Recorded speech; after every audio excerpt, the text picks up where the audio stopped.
Imagine a story nearly everyone knows: Adam and Eve, the Garden of Eden, the forbidden fruit. Most people have heard this tale, but few pause to consider what it truly means. Is it merely a children's story? Or perhaps an ancient poem, rich with symbols that still touch our everyday lives? Because in truth, it is a story about the deepest of relationships, between man and woman, trust and betrayal, harmony and conflict. And although it dates back thousands of years, it turns out to be surprisingly relevant. In this episode, we'll explore why this ancient story still speaks so profoundly about who we are.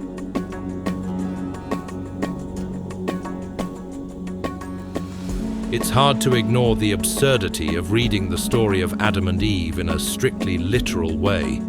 In reality, it is a mythical parabolic text, a story carrying symbolic and moral meaning. Though brief, it is full of metaphors and symbols, while addressing extremely important themes.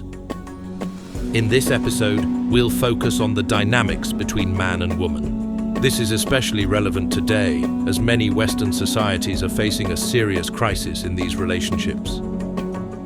A clear sign of this is the rise in divorce rates and the decline in birth rates. Research also shows that fewer and fewer people live in any kind of committed relationship. Just take a look at the comments on social media to see the mutual accusations and complaints. Women criticizing men and men criticizing women. But this issue is not new. It's literally as old as the world, already described in the very beginning of the Bible, in the book of Genesis. At the dawn of history, men and women lived in harmony and peace. Adam and Eve symbolically represented both sexes. They were equals. When God created Eve, Adam said, "This one at last is bone of my bones and flesh of my flesh." These words clearly show that he saw in her a partner equal to himself. In Eden, the Garden of Paradise, there was no patriarchy. It is clearly symbolic that both were naked and yet felt no shame. Nakedness represents innocence and purity. Their relationship was entirely harmonious. They had nothing to be ashamed of, so nudity posed no issue. Shame is a defense mechanism. It arises when someone feels the need to protect themselves from another. In Eden, this did not exist. The original harmony between man and woman was shattered the moment Adam and Eve chose to break God's command. This decision wasn't forced upon them. They made it freely, guided by their own will. The Bible emphasizes that humans were endowed with free will from the beginning, the ability to choose. The fruit wasn't forced upon them, and no one made them take it. They willingly reached out and made a decision that would forever change human relationships and experience. Right after eating the fruit from the forbidden tree, something deeply intriguing occurs. Adam and Eve's eyes were opened. They realized they were naked and covered themselves with fig leaves. This is astonishing because from the start, their nakedness had never been a problem. Only after sin do they begin to feel distrust. If they betrayed their creator, then the other might also betray them. Thus, the original innocent and pure relationship becomes distorted. From that moment on, Adam and Eve can no longer trust each other unconditionally as they once did. Humans are naturally drawn to form deep bonds based on symbiosis and trust, yet always lurking in the background is the echo of that first fall. The awareness that someone close can hurt or betray us. This ancient experience of betrayal became the source of tension and ongoing conflict between the sexes. Later in the story, God speaks with Adam and Eve about what happened. Note Adam's reaction.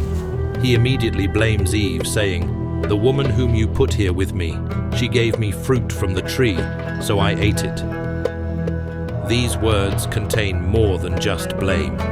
They express a kind of reproach toward God himself for placing the woman at his side. It is symbolic that instead of taking responsibility for his actions, Adam immediately shifts the blame. Everyone else is at fault, except him. Don't we see the same kind of behavior today? In the next part of the poem, God tells Eve, "I will intensify your toil in childbearing. In pain you shall bring forth children. Yet your urge shall be for your husband, and he shall rule over you." To the man he said, "Because you listened to your wife, and ate from the tree about which I commanded you, you shall not eat from it. Cursed is the ground because of you. In toil you shall eat its yield. All the days of your life, thorns and thistles it shall bear for you, and you shall eat the grass of the field by the sweat of your brow.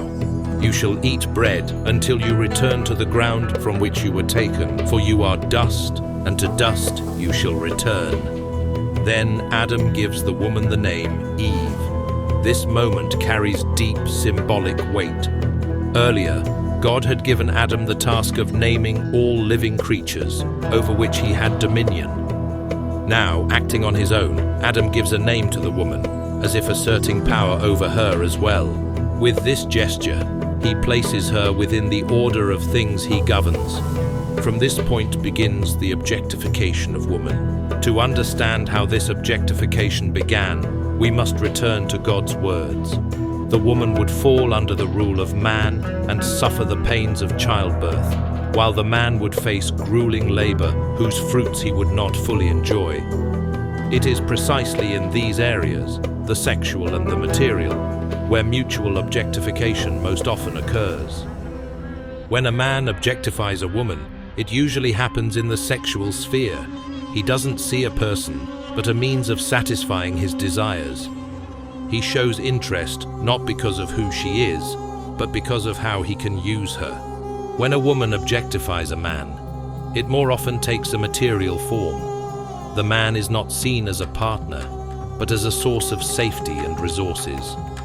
Her interest may be driven not by who he is, but by what can be gained from his labor and status.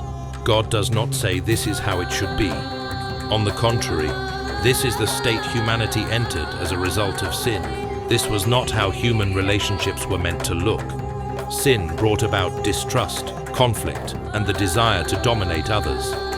The moment Adam and Eve leave Eden marks the symbolic beginning of the path to salvation. But humanity is not left alone.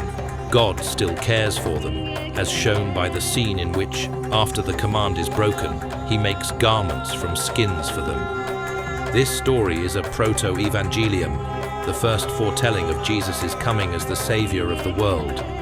When God found out that the humans had eaten the forbidden fruit, the first thing he did was address the serpent. "I will put enmity between you and the woman, and between your offspring and hers. They will strike at your head, while you strike at their heel." These words are the first promise of the triumph of good over evil, given immediately after the fall. The woman and her offspring, in Christian interpretation, foreshadow Mary and Christ, who will ultimately defeat Satan.